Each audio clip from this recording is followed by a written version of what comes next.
The people that are relaxed in this world, who don't make any effort, they don't even want to know.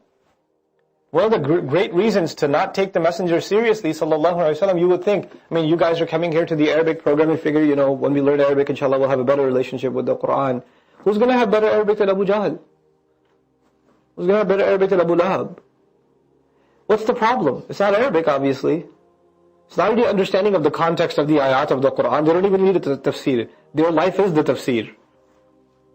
And it's not like, the book is given to them and they have to flip through pages to find a relevant ayah. The ayah comes down at the perfect occasion and the best suitable circumstance for them to learn. They still don't learn? What's the problem? They just don't want to know. When you don't want to know, all the ingredients can be there. Everything could be right, but you just refuse it. That's it. If you want to appreciate an image for that, imagine soil that's perfect. It's ripe, it's wet, it's fertilized, it's perfect soil. And there's a seed inside waiting to receive the water and benefit from the light. But right on top of the seed, you just put a metal cover. Right? Now you're watering the soil and it's under the sun. All the other plants are growing. What's happening here? Nothing, because you don't want the light to get to it. You don't want the water to reach it. That's it. There's nothing wrong with everything else. If you could just remove that cover, you'd be amazing. You'd be the most beautiful plant. But, cover's there. إِنَّ فِي اخْتِلَافِ اللَّيْلِ وَالنَّهَارِ وَمَا خَلَقَ اللَّهُ فِي السَّمَاوَاتِ وَالْأَرْضِ.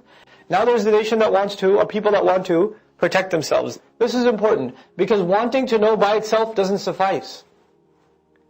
People just want to know. I've met plenty of intellectuals, that study Islam as a very fascinating culture.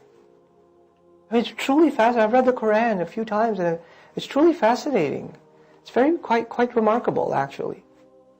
Their curiosity is satisfied, but they didn't come to the Quran because they want to get some protection for their life, because they don't see themselves in any kind of danger.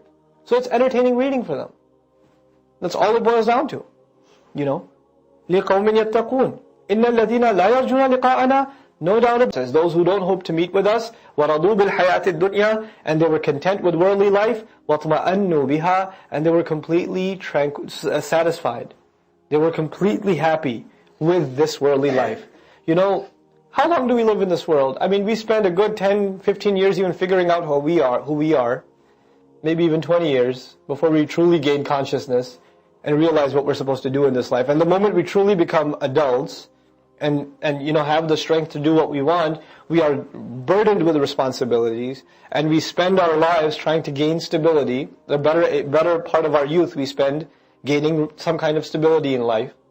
And by the time we gain stability, our back starts giving away, the hair starts turning gray, the eyesight starts getting weaker, and you start wondering, is this why I was here? That's all there is to life?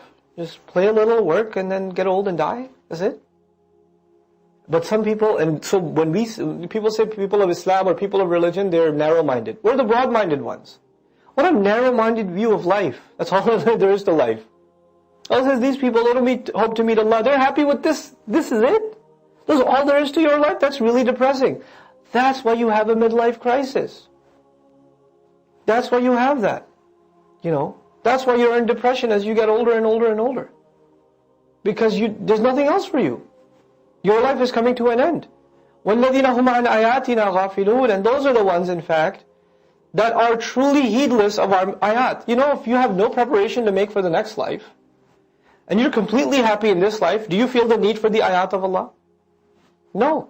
You don't have to even look for them. You could be completely oblivious that even something called revelation even existed. You would be completely oblivious to it. You can live your life without even knowing and feeling the need for it. Why? The reason for that quest is there's something more than this life. When there's nothing more for you than this life, then there's no reason for you to look. You won't even pursue. أُولَٰئِكَ مَأْوَاهُمُ النَّارِ بِمَا كَانُوا يَكْسِبُونَ. Those people, they're the ones whose final place, the place to go back to, is the fire, on account of what they continuously earned.